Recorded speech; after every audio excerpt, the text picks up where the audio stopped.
charger, you can also cover the platform of the enemy team, making it even more difficult for them to get to the center point and try to contest the Splat zone. Yep. This mode, more than any other, is more about the map control than the objective itself, because you lose the map control, you lose the objective, so it kind of just comes hand in hand with itself. Yes. So. Splat zones being a condensed form of Turf War. You know, Turf War, you play that online, and there are always a whole room. You get to cover every inch. But Splat zone, it condenses it to where you have to be. Yes, you want to cover turf everywhere, so you have a lot of mobility, but that zone is what's most important. Yep, definitely puts a focus on the map, and I definitely feel like it makes it kind of a tighter game type, especially for competitive. Well, right now we have the teams ready to go. On your left, Penumbra, and on your right, Simulated Memories. Based on team name alone, who you got? Well, Penumbra's got like a weird situation because their fourth was actually supposed to be Super Mario 92, and he couldn't make it at last minute because of some family things. So Frank is on the farthest on the left. He's subbing in for them.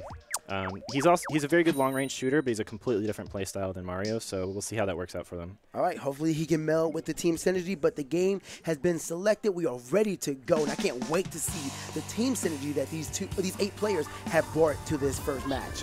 Man, whoever it was on the right, I'm not sure who it was, but he was looking super dapper. The tie and the button-up, that was super dapper. Gotta look fancy. I mean, they tell you to stay fresh, right? Yeah, I mean, there's tons of fresh-looking people here. All right, so here we go. We have the sloshing machine, the .96, I believe, the newer Dapper Dualies, and the Hero Blaster going up against the. Actually, I can't even tell because right now we're currently in a 4-2 situation. Wow. That's a wipe. Very early in the wipe. first 20 seconds. Yep. Basically, the pressure from the bombs there just kind of let them do whatever the heck they want, and they just slayed them real super quick. And as you were saying, the bombs is what really going to help them out right here. Now that they have the zones, they're going to be using the bombs, the locators, the burst bombs, just to cover up that platform quickly, so their opponent has to work through that. Yeah. Simulated Memories, like, on this take back. They didn't wait quite long enough for their specials there. They definitely went in. The first 2 kind of went in before the last 2 got into position. So they just kind of like fed before all the specials came out, and then just like the easy shutdown for Penumbra there. Right now, you see Penumbra actually trying to hold it down, just jumping up, using the blasters, and as we said, that center point is being contested on putting the echo rotators out there, but that Dapper Duel is looking pretty clean. Unfortunately, it gets splashed out by the splashdown. Yeah, that was super good help from the teammate there, and this might be a lockout here. They don't really have time to get into the zone in time. Wait, maybe they do. The inkjet is looking kind of nice, but unfortunately, it doesn't even pop it to try to get the KO right there. But unfortunately, Penumbra. Unfortunately for Simulated Memories, I should say, Penumbra with a clean knockout the first minute of the game, and that was a 100% knockout. Yeah, very clean from Penumbra, but it's also kind of Simulated Memories just weren't on the same page. They were kind of going in one by one pretty much the whole time. Penumbra was like, if you're going to come to me, I guess I'll just take it. Yeah, and as you were saying earlier, they didn't synchronize their specials. That is the final push, especially with how quickly the time can run down in Splat zones. That push is very crucial. That could spell the end between your game ending or continuing. And unfortunately, they went in almost immediately, not synchronizing 2 or 3 specials. The inkjet happened, and when you're the inkjet, when that sound goes off, people hear it. They see you fly up. You are a target, my friend. You're a target, and your teammates also know what to do. So really, just like they need to talk to the teammate with that inkjet and just be ready to go as soon as they're ready to go. So once you hear that button, your teammates need to know to go. I mean, I appreciate the aggression. Yeah. I mean, don't you just love the color gold? The whole map looked pretty. Yeah. It was very well painted by Penumbra there. Right now, I mean, you know they're not going to be too worn off about that. Simulated Memories not looking like they're done yet, and I can't get over how stylish that man is. I know. It's the hat, like, even though it's like a Splatoon hat, like, it blends well. It doesn't seem like it would, but it does. He says, hey, I'm here for Splatoon, but at the same time, I can get down when necessary. I want to be a little fancy. But all right, here we go. Oh, this is going to be a difficult one. Clam Blitz, Walleye Warehouse. Clam Blitz already being a mode that's volatile, akin to Rainmaker, where in the sense that the game can end suddenly. You don't even understand how quickly it can end, especially when your team is so synergized that they're able to hold you back from your aggression, your approaches. You just have to sit there and let them try. It's really funny. One thing we didn't see last game from Penumbra is like some true aggression. They weren't really pushed into the plat. They were kind of just letting them come to him. So it's going to be hard to score if they're not able to push in. So let's see if they're able to translate that into this game. All right, here we go. I do like the team composition on both, but the double dualies, one Tetra, one Emperor, is a little interesting as Apollo gets a direct shot on Trav and is helping his team push forward. They are currently up 3-0, and this is going to be an immediate push. They already broke the barrier. This was 25 seconds. Frank's got a ton of clams up there, and then he's up on top. He's pretty safe from the enemy team. If he kills this guy here, he can get 3 clams. I do like the idea of the suction bomb, forcing the Tetra to roll out of there. And Frank just looking very clean. Unfortunately, does get splattered right there, but that splashdown is helping his team hold it down. 48, 45, 42, and counting is Penumbra not letting up on his team at all. Oh, and they got the rain ready to go, so as soon as Frank grabs some clams, he's going to jump in and get some more points for them, too. He's starting to dump them right now. You always often see players try to wait down the time for everybody to come through. That way their team can try to gather some and then start throwing some clams in. But unfortunately misses the last clam, waits a little bit too late, and the goal does reset with Simulated Memories now holding their power clam.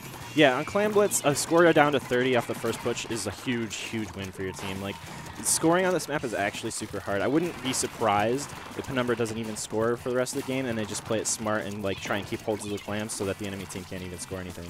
I do like how he's throwing the ink line with the curling bomb under there and proper use gosh, of the Tetras. plays. That was amazing. The Tetra dualies coming out recently that allow you to roll 4 times, and after a roll, you get a little bit of a slide after that each roll you do. So using that mobility to his advantage, shutting down his opponent, and walks out of there unscathed. Making plays, and now Penumbra's kind of on the back foot. If they can kill Frank here, they can push in a little harder.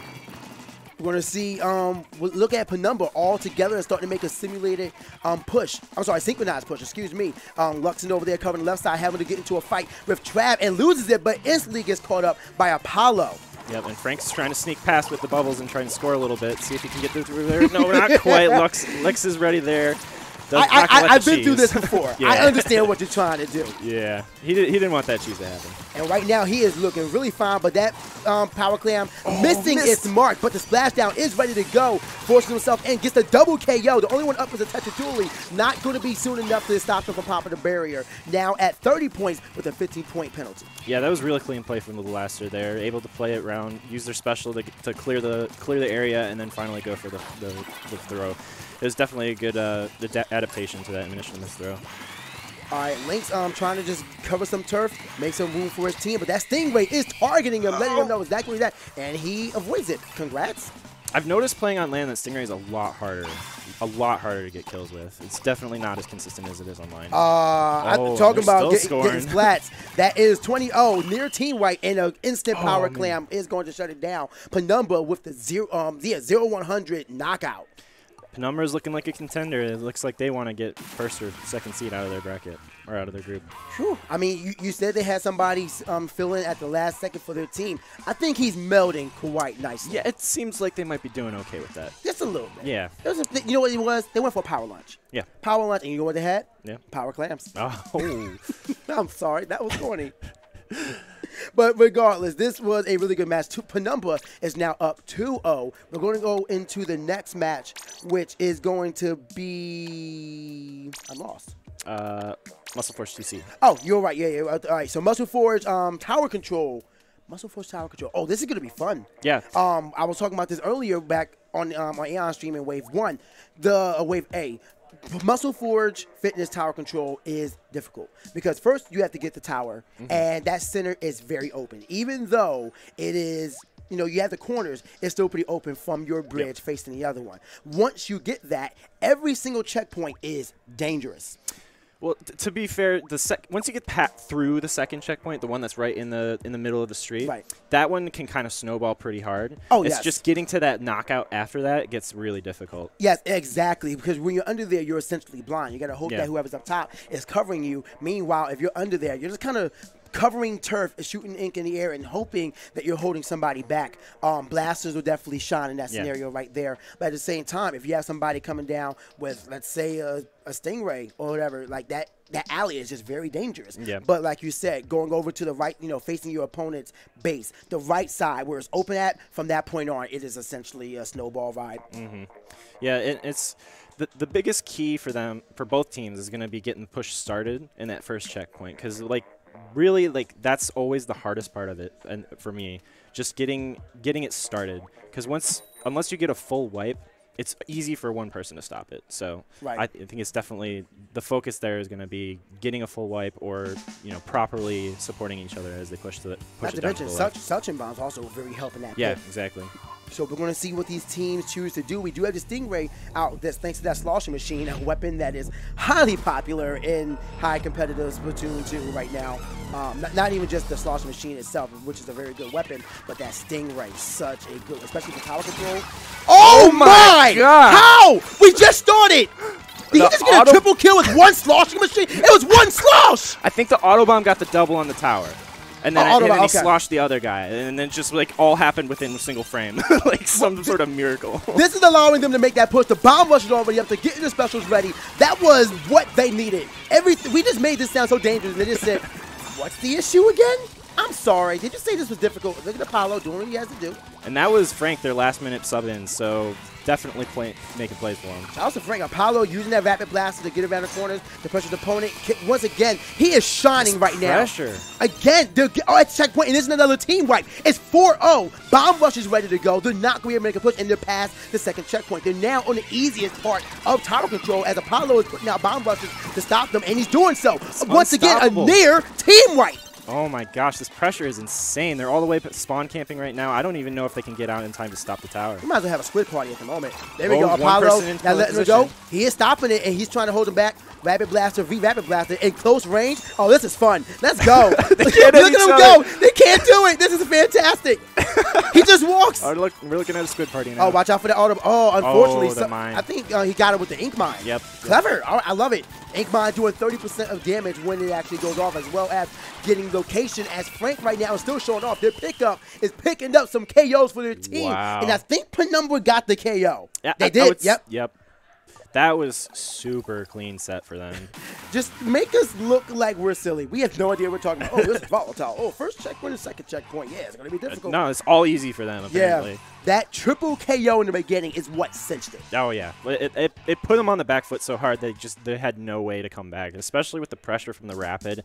And then I think it was the 10 attack or the splatter